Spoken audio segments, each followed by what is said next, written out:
यहाँ एक हिंदी में प्रेरणादायक कहानी है जिसे आप लंबी कहानी के रूप में पढ़ सकते हैं। सच्चाई की जीत। बहुत समय पहले की बात है। एक छोटे से गांव में रमेश नाम का एक ईमानदार किसान रहता था। वह बहुत मेहनती था और हमेशा दूसरों की मदद करने के लिए तैयार रहता था। उसका एक बेटा था, अर्जुन, जो पढ़ाई में बहुत अच्छा था। लेकिन अर्जुन में एक कमी थी। वह मेहनत करने से घबराता था और झूठ बोलने की आदत थी।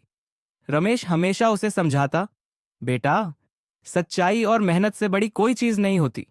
झूठ बोलने से सिर्फ नुकसान होता है। लेकिन अर्जुन ने कभी अपने पिता की बातों पर ध्यान नहीं दिया। एक दिन गांव में एक मेला लगा। अर्जुन ने अपने दोस्तों से झूठ बोलकर कहा कि उसके पिता ने उसे मेले से एक बड़ी तलवार खरीद कर दी है। दोस्तों ने उसकी बात मान ली और अर्जुन को बहादुर समझने लगे। लेकिन सच तो यह था कि अर्जुन ने किसी और से वह तलवार चुराई थी। कुछ दिनों बाद गांव में तलवार चोरी की खबर फैल गई। गांव के मुखिया ने सभी से पूछताछ शुरू कर दी। अर्जुन डर गया और उसने तलवार अपने घर में छिपा दी।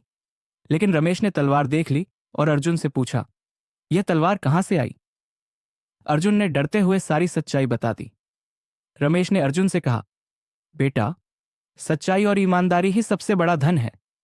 अगर तुमने झूठ नहीं बोला होता और मेहनत से अपनी चीजें खरीदी होती तो आज तुम्हें यह डर नहीं होता। चलो, इस गलती को सुधारने का समय है। रमेश ने अर्जुन के साथ गांव के मुखिया के पास जाकर सारी सच्चाई बताई। मुखिया ने रमेश की ईमानदारी की सराहना की और अर्जुन को माफ कर दिया।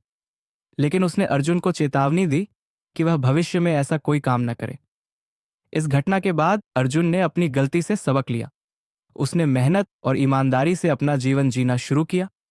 धीरे धीरे वह अपने गांव का सबसे जिम्मेदार और ईमानदार व्यक्ति बन गया। शिक्षा।